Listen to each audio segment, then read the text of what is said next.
Thank you, Deputy Speaker, and it's a great opportunity to speak in relation to this motion on an area where there's a lot of potential for bipartisanship. And of course, we on our side have been more than happy to engage in that open-armed approach to making sure that Australian industry has the maximum opportunity to participate in the defence industry space as it's going forward now with the new potential, the technologies and the programs that we have coming on stream offers to them.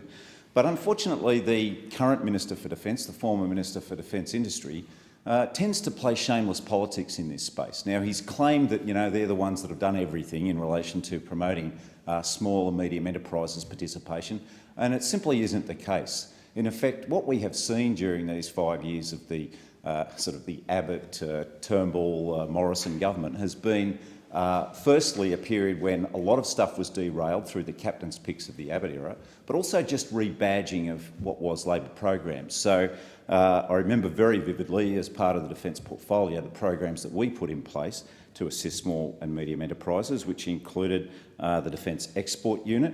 The Defence Export Unit was very successful in enabling about 240 companies from 2007 onwards, getting contracts in excess of $760 million. So that was under Labor. We established that Defence Export Unit. We established the Australian Military Sales Office for facilitating commercial to government sales, which also resulted in many millions of dollars worth of deals. We established the Global Supply Chain Program.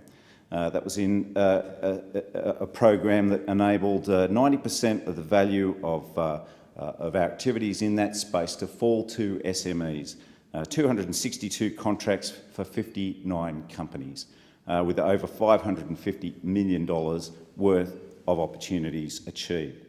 We also had many other industry support programs which provided great assistance to industry, such as the SARDI program, Skilling Australian Defence Industry. 26,500 training places were made available under that scheme, including also 3,000 apprenticeships. And now we've seen under this government 140,000 apprenticeships disappear. So this is quite a stark contrast to what Labor was able to do in government in supporting those companies. There were 200 companies that participated in that SARDI program. We had the Defence Industry Innovation Centre that we established, which assisted hundreds of SMEs, and 570 different companies were introduced to formal agreements in that process to enable them to develop their technologies and their innovations in their business space to participate in defence industry. So all of these measures, I could go on for quite some time and talk about other mechanisms that we established, but there are still a lot of issues out there for Australian SMEs that I talk to all the time in my role as the Shadow Defence Industry Minister. And those particularly relate to still issues around dealing with defence, still issues around dealing with primes and the relationship between the SME and primes. There needs to be a much greater investment in facilitating that relationship and making sure that our SMEs are dealt with fairly in the context of working with primes. That is including things like getting paid on time, which creates severe buffeting for a lot of them in that space. But the CDIC process that the government established, which was meant to facilitate and assist industries, is not working anymore. It's broken down because it simply cannot keep pace with the volume.